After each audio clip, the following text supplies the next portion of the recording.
We're here, just past Irish Town, overlooking the Blue Mountains in Jamaica, next to the Crichton Coffee Estate. This place is breathtakingly beautiful.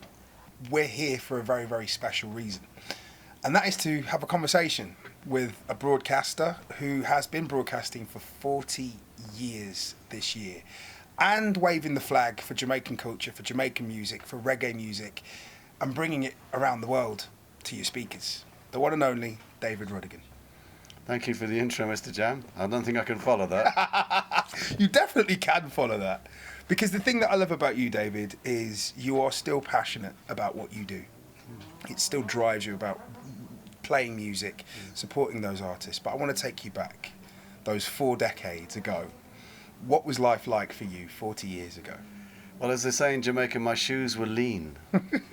I was a struggling actor, working in repertory theatre, looking to get a break, and you were on repertory theatre wages.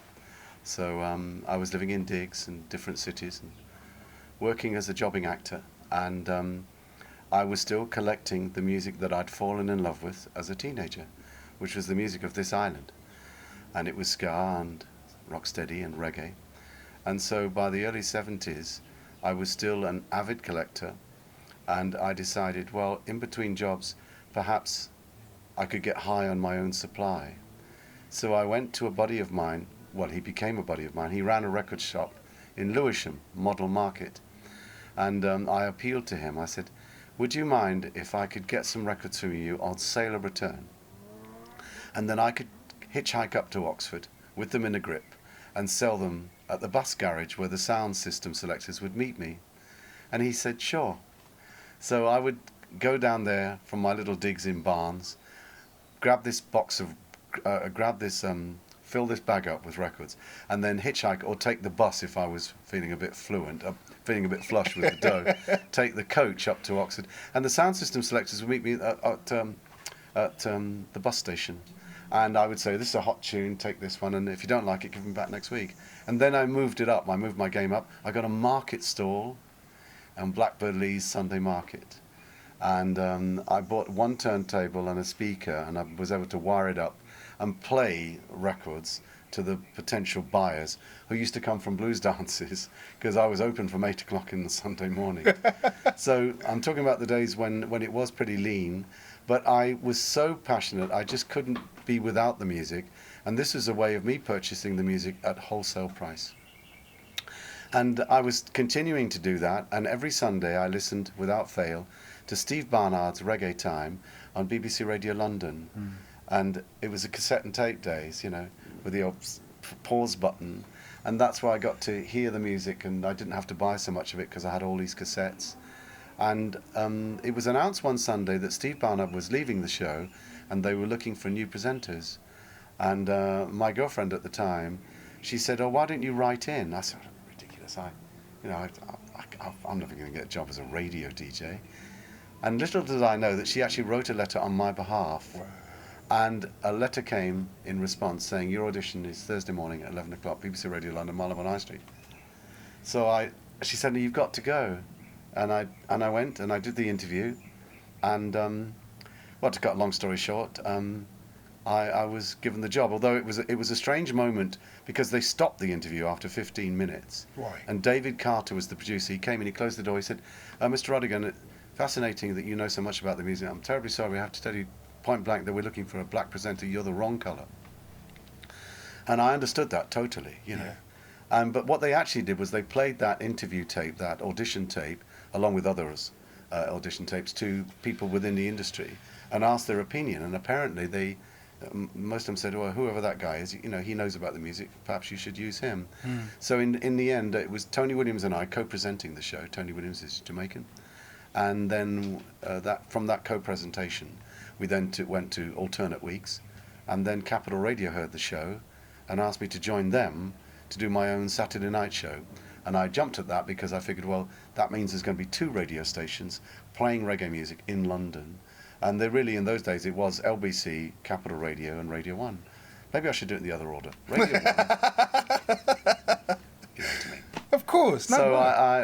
I got a job on Saturday night on Capital Radio, and it was amazing. I mean, that was just because I was allowed to produce the show myself, play what I wanted to play, and it was an hour, then it was extended to 2 hours, and it became very, very popular. And the running joke was the club promoters started to complain because people wouldn't go into the clubs until the show had finished. They'd sit in cars outside, so we're losing money at the bars for people waiting for the show to finish, which was the ultimate compliment, I guess. Talk to me about the music that you were playing around about that time. What kind of records were the ones that were really getting the response? Well, it was the 70s, so we're rolling up into the 80s, so it was the rubber dub days were coming out. There was the dub music of King Tubby's and Lee Perry and so on, so dub was evolving. So by the time I started broadcasting in 78, those genres were established. Certainly rubber dub rolling into the 80s. So young artists were coming through like Sugar Minott, who was absolutely incredible. Obviously the Wailers are well established. There was a network of great music emulating from Jamaica, but obviously there was a lot of really good music being made in the UK. And we had the 1976 Aswad, the first British reggae band to be signed to Ireland. Move ya back to Africa. That was #1 on the Black Echoes reggae chart. So it was a fascinating time to be around because the music was everywhere, and there was sound system dances, there were clubs, the famous clubs in Manchester and London and Birmingham and Bristol, where you could go to hear this music. And in 1979, I was asked by a black owner by Vince Howard, who was a Jamaican who owned a club in Soho called Gossips, if I would start a new residency. And Steve Walsh was the resident DJ, and he said, come down and play. So I started working down there on a Saturday night, and that became my residency along with Papa Face on a Saturday night. And I started getting other bookings, and from the world of radio to the world of clubs. And hotel, Manchester? No, you just drive up the M1 and drive back down again. Really? No, it was a different world. You didn't, people say, I'm in a hotel. In those days, you went up the motorway and you went back down again. And Jar Shaka still does that. I salute Jar Shaka, don't we all? And the great pioneers of the sound system culture. Yes. Wonderful. Talk to me, though, about that first time at Gossips, because, like you say, you went from the broadcasting world to the live world. And there's a world apart from you being in the radio studio and playing this music to being in front of people and playing the music. My first gig was as David RUDigan, RUDigan, in High Wycombe on a Friday night. And it was an unmitigated disaster. Really? I was so excited that I got my first club booking, and because the Capital Radio show was hot. So I cut these dub plates of pre-release songs that weren't out so I could be really hot and cool. And I went there, within half an hour, I completely emptied that club. Wow. They just started walking out the door. And nowadays, everyone would be looking at their phones. But because I was playing all this new music that no one knew, and I learnt my first lesson as a club DJ, try playing the hits. Yeah. Try playing what people know, and you can bust out one or two new ones. So that was a baptism of fire. And I woke up to the idea that perhaps I should play some hits as well. It was very exciting, and Gossips was an amazing club, and it developed a loyal following. And the thing is, because it was in the centre of London, right in the heart of Soho and D Street, people would gravitate to it from all over the world because it was the only reggae club in town. And excuse me while I drop a couple of names here, but the ultimate night was Mick Jagger and David Bowie in the club just dancing, and we couldn't believe it, And David Bowie then came up to me at the end and said, "You used to DJ at the Ram Jam Club in Brixton, didn't you?" I said, "Yes, absolutely, that was me. I'd never been to the Ram Jam Club and I'd never DJ'd there, but I couldn't possibly embarrass David Bowie." If he's asking, you're answering. Yeah, I've played at the Ram Jam Club, David, of course I did. Outside. And Prince Buster turned up there, and and the list is long of people that rolled in, because it was the one stop in central London on a Saturday night where you could hear reggae music. And we played that club every Saturday, more or less, every Saturday. I wasn't there every single Saturday, for 20 years. Wow. That's a residency. That's a proper residency. It was great fun. So, for everyone who used to come to Gossips, see you later.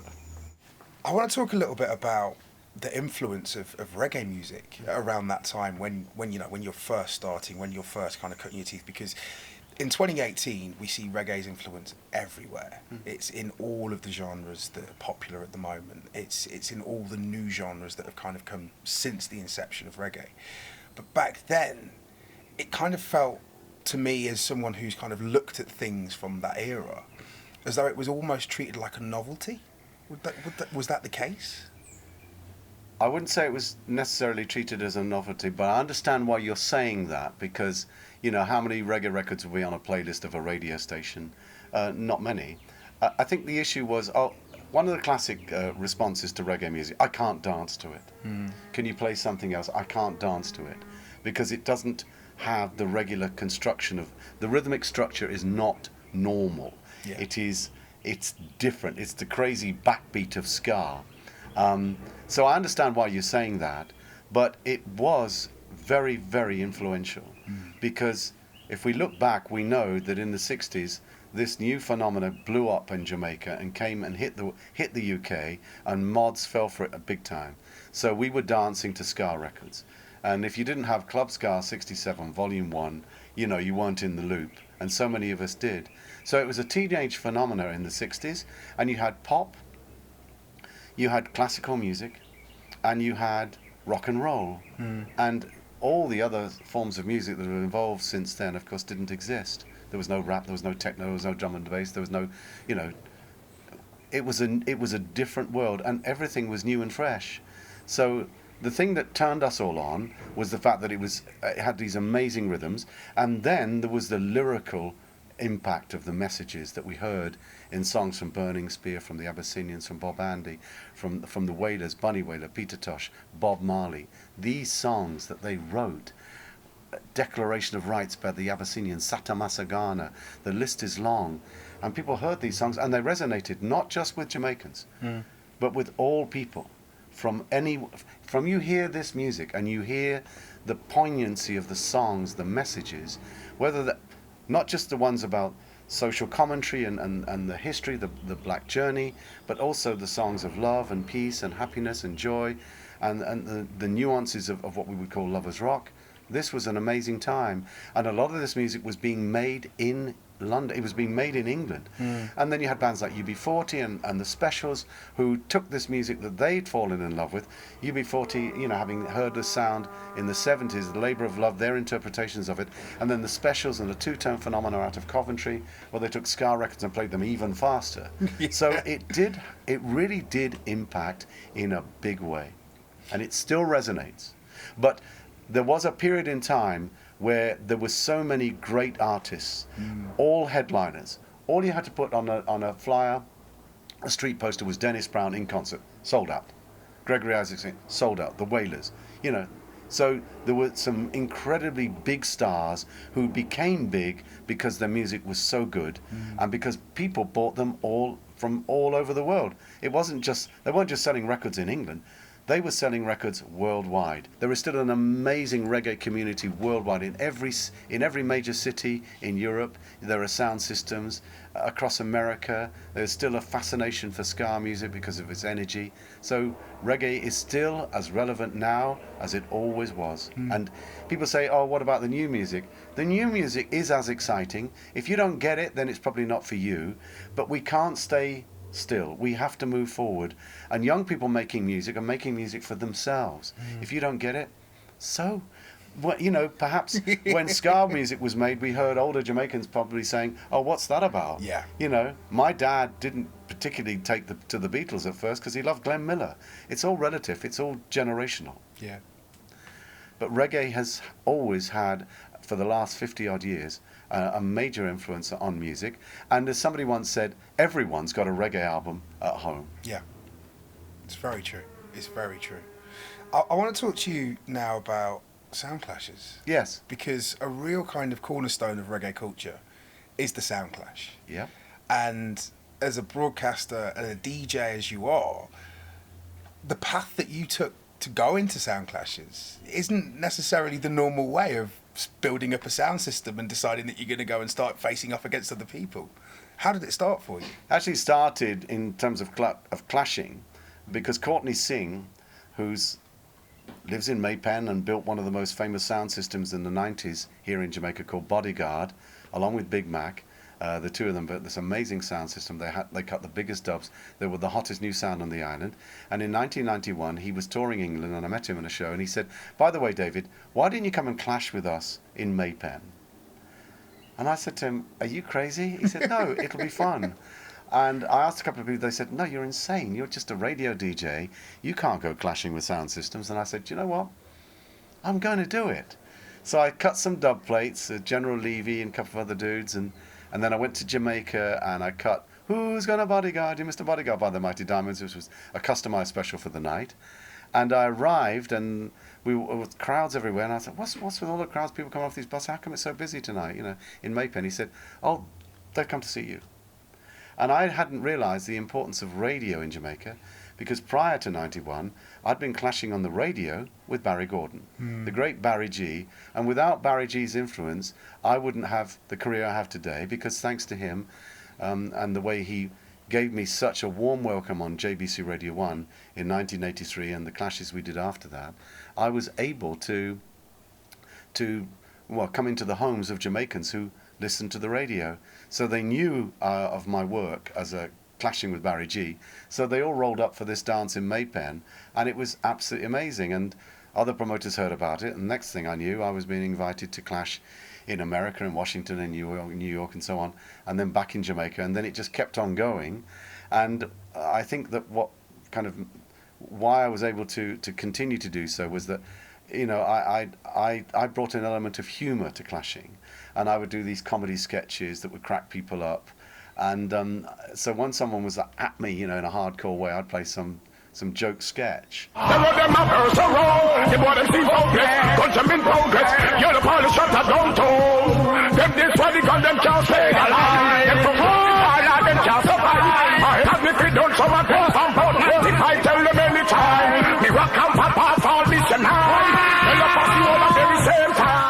So I took it seriously in that I came with ideas, I cut dub plates, I did my homework, but in the same breath, I wasn't going to go down the hardcore dissing route. And a lot of people found that interesting, it seems, and I just kept getting bookings. If the phone doesn't ring, maybe you're not hot anymore. But the phone kept ringing. The phone kept ringing, so I kept turning up. And with the element, firstly, when I played in Jamaica, one of the first clashes I did with Barry Gordon was actually at the New Kingston Drive-In. And it was amazing because I literally was just cutting an acetate with Gussie Clark of a Gregory Isaacs dub. Not a singing dub. In those days, you hardly had any dubs with your names in it. You just had pre-releases on dub plates. And I walked, Barry G sang an announcer, and it was packed. There was a massive crowd. And he said, "Ladies and gentlemen, this is the man that you hear on the radio with me. Please welcome from London, David RUDigan." I walked out, and thousands of Jamaicans went. In other words, they had just presumed I was a black Londoner. Yeah. So there was a bit of a moment there. And he just said, just play a couple of dubs and see what happens. And I did, and I made a couple of speeches, and it blew up. And it continued to do so. I mean, when I did some dances with Stone Love here in Jamaica, there was one particular dance we did in Maypen with Bodyguard, and I'll never forget it. Because I made this speech, you're Stone Love, your Bodyguard, but you know what? When I add it all up, I'm older than any of you. And I played a cockatoo dub plate, Go Home to Your Mama, and the place erupted. And there were all these youths in the front, because in those days you weren't on a stage, it was just ground level, on bamboo lawn, and all the cassette and tape men all rigged up from the power amps on the front, and just all these youths like this, just, you could see them thinking, what is this? The classic story. Yeah, Rodigan. This is the classic story. I was on a plane once, and don't engage in conversations on long hauls, but I did briefly engage with a conversation. And this guy said to me, an American guy, said, "What do you do for a living?" I said, "Actually, you'll never guess."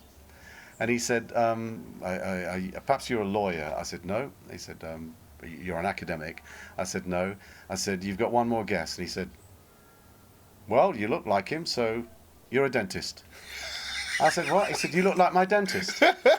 And I said, "No, I'm not a dentist, I'm a DJ." And he spluttered on his scotch and said, "No, you can't be serious." And I said, "I am." And he said, "What do you play?" And when I said reggae, well, that was it. He couldn't believe it.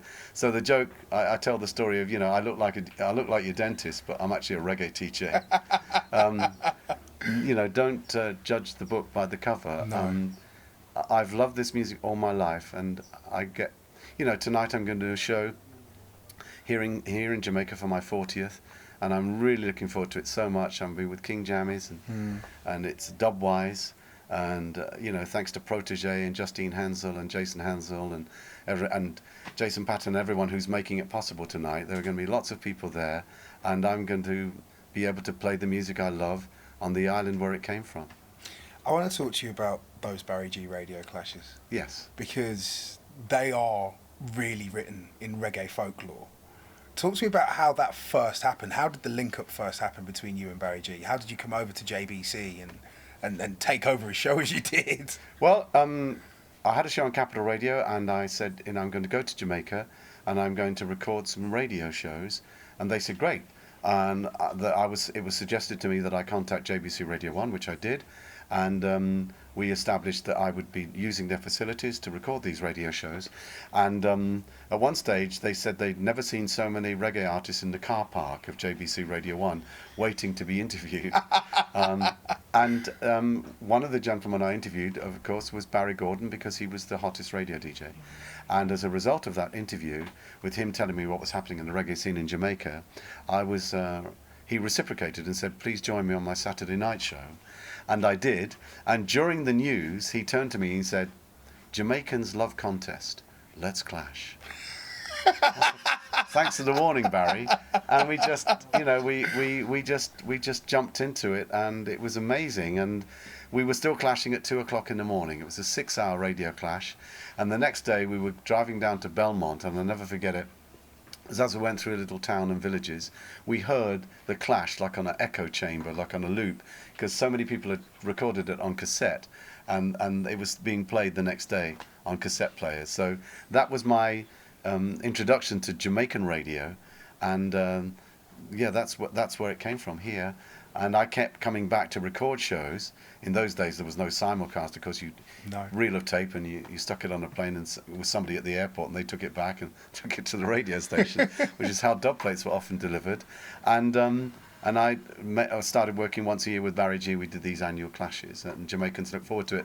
And I guess the big one was in '85. We were invited to clash up in New York at the Brooklyn Empire. And that was where the famous tenor saw dub was played. And Barry we were so nervous we couldn't even queue up our dub plates. And when we arrived in this stretch limousine, I'd never been in a stretch limousine in my life, and we saw this crowd 4 deep off the wall. It was snowing around, and we said, what's all this crowd? And thinking it was some big rap and they said, no, Jamaicans have come, and it was the power of cassette and tape and radio, because the cassette and tape carried the swing. Yeah. People heard what was going on as a result of listening to those cassettes and tapes. And that was a absolutely ram jam dance. And, people like Tiger and Chakademus on the lineup. It was, I was so nervous. I'll never forget it. I couldn't queue up the plates. Because you hadn't shaken it was too much. It was rammed. Wow. It was a night I'll never forget. And when that tenor saw dub plate played, it wasn't against either of us. It was just saying, Rodigan and Barry G in New York. And it was on a ta-ta-ta-ta-ta-ta-ta, tick-a-tock, golden hen rhythm, and it just, the moments like that I will never ever forget. They're very, very, very special. Would you say that was your ultimate sound clash moment? Oh, without doubt, certainly one of them. The other one was clashing Killamanjaro. Rodigan, a long time Englishman, them a whole jolly. Rodigan, a long time you a whole jealous. You and the gal never yet in a malice. Roddy want $1 million jolly nine palace. Happy said the next is not to go call Alice. Rodigan, to them you say gal a fly from Paris. Rodigan, walk in, put in on the Paris. The gal them sexy. That was a baptism of fire, because Killamanjaro, I'd clashed with them previously in Miami, and this was the rematch. I clashed in '93. There was a rematch in New York in '97, and it was a complete roadblock. You couldn't move in there, and that was a long clash, and it was just me and Jaro. 1 round, 2 round, 3 round. There was no elimination, and then the 1-for-1. Yeah, and they've put extracts on YouTube, and that's where I came dressed as the Indian taxi driver with the turban on and everything, because I was in the crowd. And when we were going up in the lift to the floor, Ricky Trooper looked at me, and I had a plastic bag, and he saw the turban, the Indian Sikh turban. He said, "What's that?" And I just said, "You'll find out in a few minutes." And I got them to voice a dub plate saying that David Rodigan, the notorious sound system serial killer, has avoided immigration and has actually hijacked a taxi at JFK, and he's dressed as a Sikh Indian taxi driver because so many of the drivers in New York were Sikh Indian taxi drivers. So he said,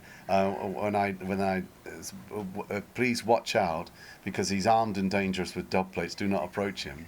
So when I came into the dance, I went on stage with the outfit on, and of course it was announced on a news flash on the dub plate, so it brought the house down, and it was just one of those, playing a character, pretending to be somebody else, using an image, using a character in the way that you do in theatre. Yeah. You become another character, and it enables you to bring humour to it. And Supercat is Indian Jamaican, and he came on stage, he was like going nuts about it, because there is a large Indian community, of course, in Jamaica as well, and so that was a very special night. That's brilliant. Yeah. That's brilliant. Do you think that it's your acting background that allows you to bring that level of humour that you do to the sound clashes? I guess so. Yeah, there's an element of that, without doubt. It has to be fun, and if it's taken too seriously, it's not fun. Humour plays a great part. Yeah. I love the way that when you reference getting dubs cut, that you just mention these names of these producers and these studios and these artists, just as though it's nothing. For me, as someone who's a student of it, going, I have to ask, how did you secure the dubs that you were getting?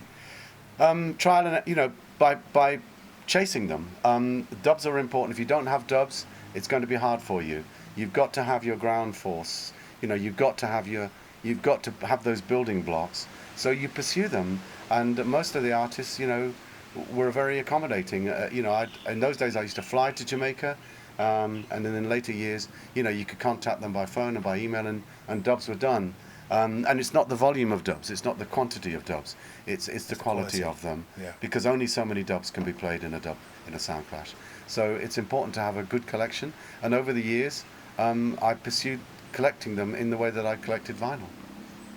What's the one dub, if it was like a desert island clash, the one dub that you would definitely take with you? Well, I guess just for the sheer phenomenal popularity of it, it would be that tenor saw dub, Ring the Alarm, yeah. Ticka ticka tock, RUDigan play non-stop. Oh, ticka ticka tock, Roddy play non-stop. Whoa, straight from London to New York City, RUDigan clash with Barry G. They both gonna play some reggae music for we. Let the world feel happy. Oh. Sometimes over the years I've not played it, and I've often been challenged afterwards, especially in America. Why didn't you play the tenor saw? I say, I play it a lot. No. You always have to play it. It's just one of many. Which one's the most prized dub? Most prized dub? I guess the first one I cut was at King Tubby's by the late Michael Prophet. In those days, you didn't cut dubs with your name in it. It was an exclusive, and I went to Tubby's in January '79, first time I came to Jamaica, and Jammies was there and Tubby's was there, and I said, I've come to cut some dub plates, how much are they? And he showed, there's the price range, that's how much the plate costs, and he got a tape out, and he played me some tracks, and I kept saying no, and then they started laughing, and they looked at me as if, so you're wasting our time, and I said, well, I'm not hearing anything I want to cut. So then Tubby threw the keys to this lad, and he opened this box and this cupboard, and he took out this 4-track, and Tubby's put it on and pressed play, and I heard sta-na-na-na-na, sta-na-na-na, sta-na-na-na-na, I'm an Argo, and it was Michael Prophet, and I just said cut that, and they both smiled and lined up the plate, and they mixed it straight from the 4-track straight onto the plate. So that would be one of my most revered dubs. What's the one dub that's it's called been used? Love and Unity. Love and Michael Unity. Prophet. What's the one dub that's been used against you that you wish you had? Quite a few. Yeah, there are some big dubs out there. And there are also moments where selectors have used vinyl. Of course, vinyl can be used in a clash. Yeah. There That's a difficult question. I might have to pass on that. I'll probably remember it after the interview. Yeah. We'll talk about it later.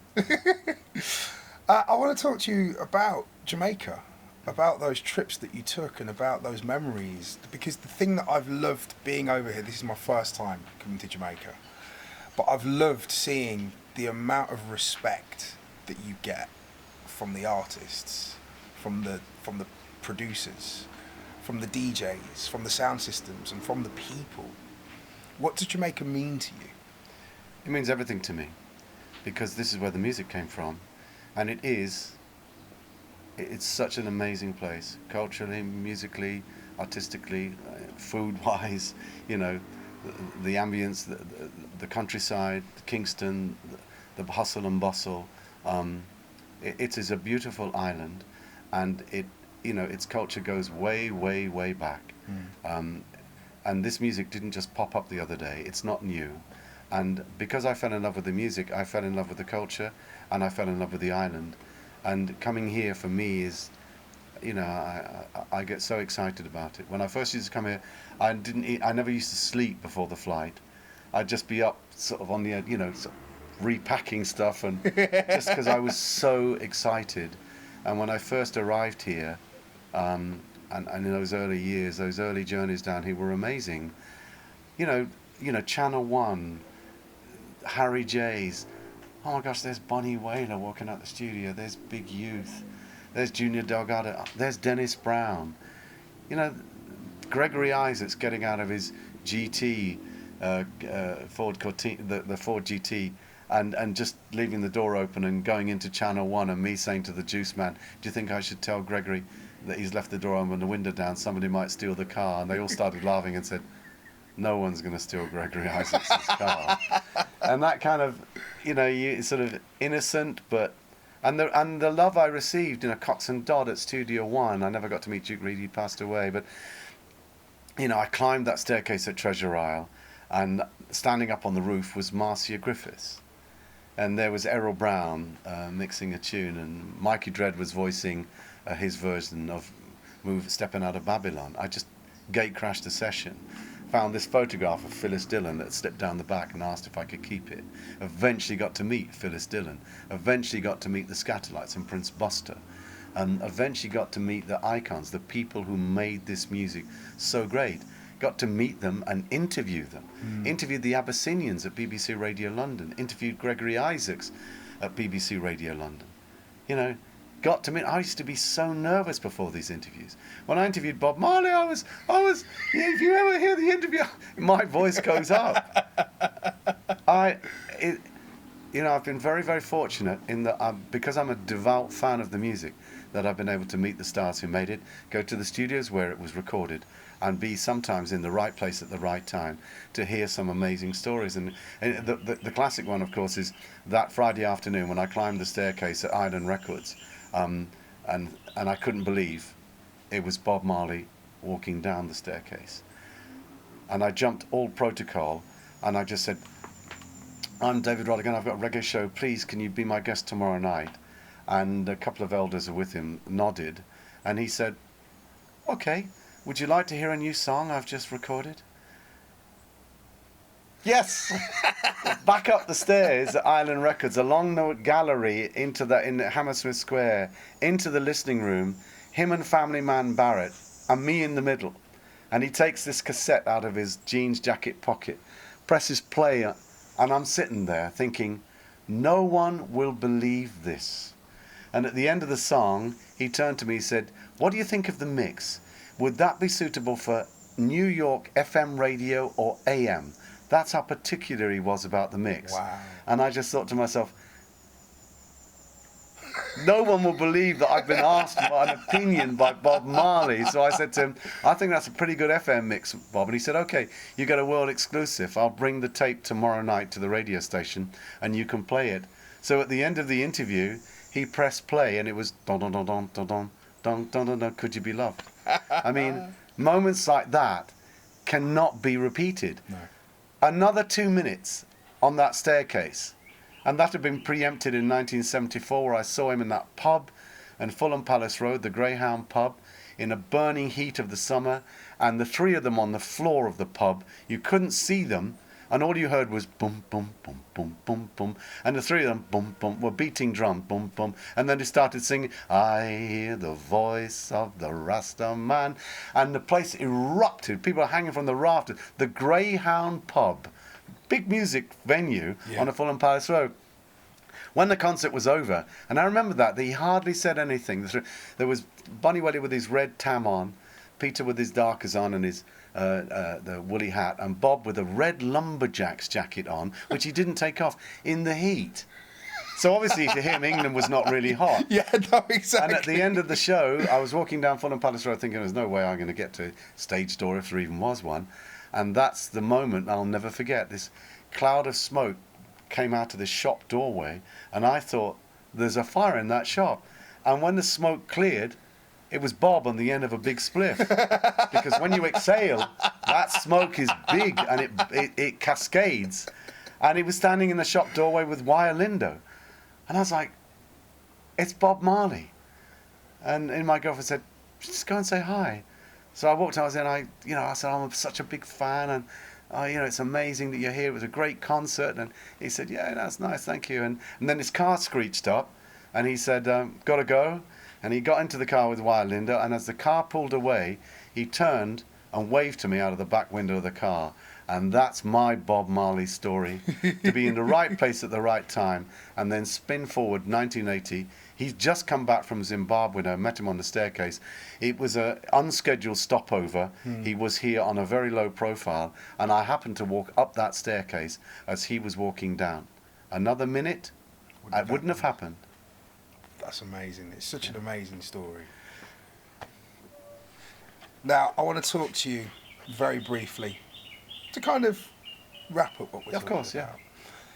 How do you think your art has changed over the last 40 years? As a broadcaster, it's changed dramatically because there are so many different types of new music, and there are so many different types of die-hard fans of the music.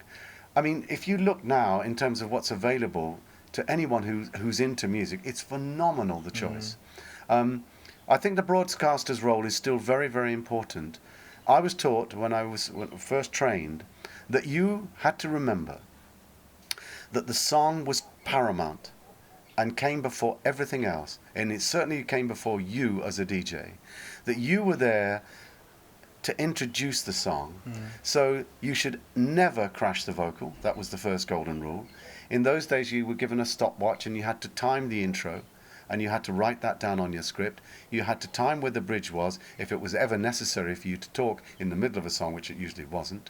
And you had to know how the song ended.